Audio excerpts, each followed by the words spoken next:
Hi, Ben. Thanks for reaching out to me.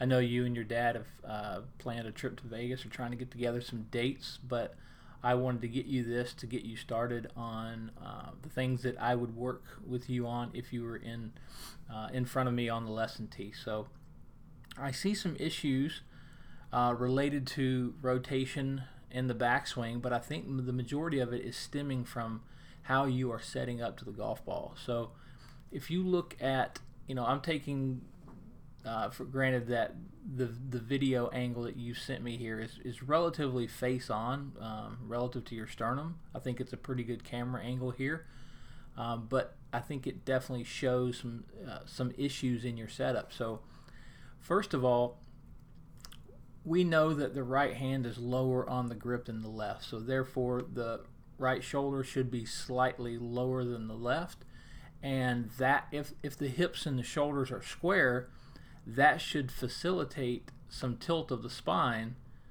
away from the target. And in your case, I want you to notice how it looks like your pelvis is slightly back this way and your shoulders are slightly twisted open relative to the target. And what that does is it gets you very heavy on your left side, or very, very favoring your left side. So if you look at DJ over here on the right, you'll notice how his hips are a little more underneath him, hips and shoulders are a little more square, and in your case the upper body is twisted a bit open. Now the reason why that's important is because during the course of your backswing, you stay very much on your left side here, and you slow down the rotation of your pelvis and your shoulders. So if I stop you at about this position here, and just for comparison's sakes, we look at DJ on the right, about that same position, I want you to note how much more the shoulders have turned and rotated. Look at how much more of your sort of right arm we can see in the frame right here, chest and right shoulder. It gets even worse as we move toward the top of the backswing. You can see how your arms are still traveling up, but your shoulders and body really aren't moving at this stage. So you're just kind of lifting your arms and you're staying very, very stacked on your left side. So for example, if I just drew a straight line down from, say, the bridge of your nose, a 90-degree line straight down, it's pretty much right on top of the golf ball. And if we look at any number of high-level players, we're going to see them, look at how much more DJ's head is rotated because his shoulders are rotated so much more. Your shoulders are basically back to the ball line. Could probably draw a straight line across your back right here, versus DJ is somewhere in this ballpark right here. Now the reason why the shoulders are turning is because he's changing flex in his knees, and he's allowing his right hip to work back up and around off the target line, and you pretty much are maintaining flex in your knees and not allowing your hips to rotate, which would allow, again, your shoulders to rotate a bit more behind the ball.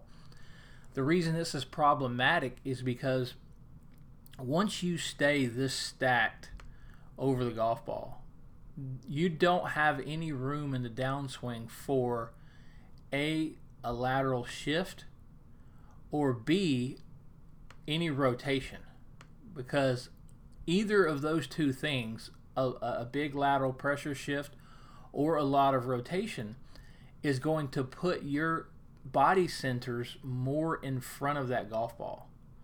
And what I mean by that is, if we kind of circle your head here, and then we circle DJ's head and kind of watch the dynamic moves in the downswing,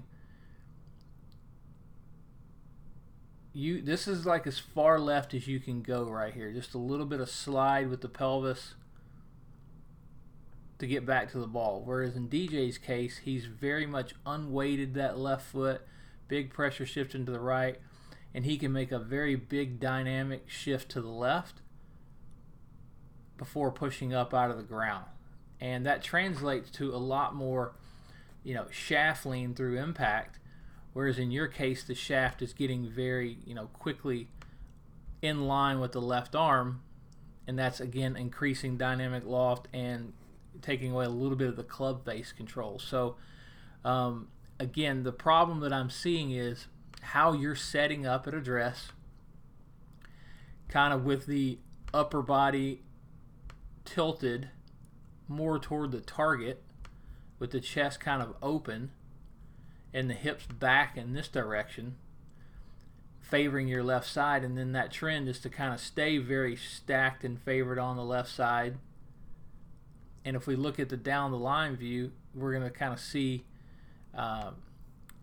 the difference of what I was talking about with the knee flex and the rotation of the pelvis. So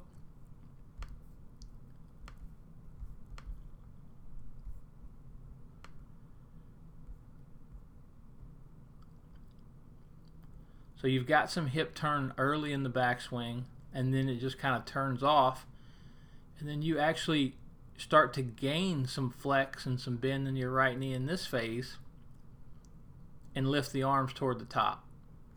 And if you watch DJ over here, you're going to see a lot more pelvis rotation, and you're going to see a much bigger inclination of the pelvis. So look at the the daylight between the knees,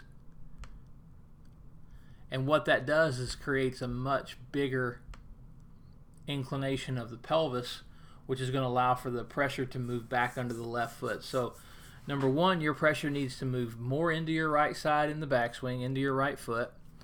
Number two, you need to allow your trail leg to lose some of this bend that it has and start to extend up and rotate into the backswings. What that will do is cause you to stop lifting your arms quite as much, and it will make it easier for you to shift pressure into your left side in the downswing, and the shaft won't be as steep as it is right here. So you can see how the sweet spot's coming down a little bit high here out in front of the hands.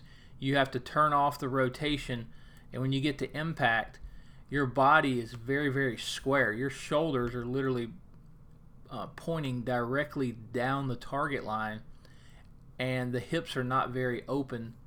And the reason why is because you can't get open and you can't shift left because you stayed so left favored on the backswing. Versus DJ, you're going to see a lot more rotation of the body, a lot more getting open, hips way more pointed left of the target line, a lot more shaft lean, and that's just giving us a lot more club face control. So I hope this kind of clears up some things where I would start with you, definitely in your setup. Let's go back and take one more look at the setup.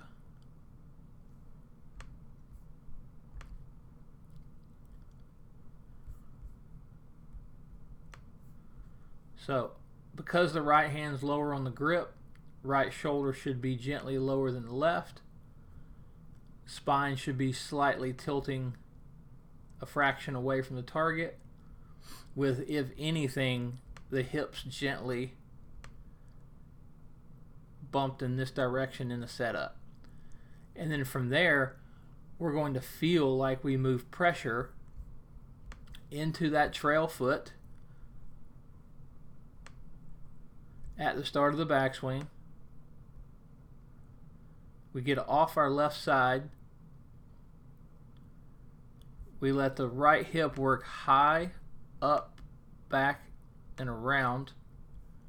And then that sets up some movement, some freedom to be able to move pressure diagonally into the left foot as the pelvis rotates and gets open in the downswing.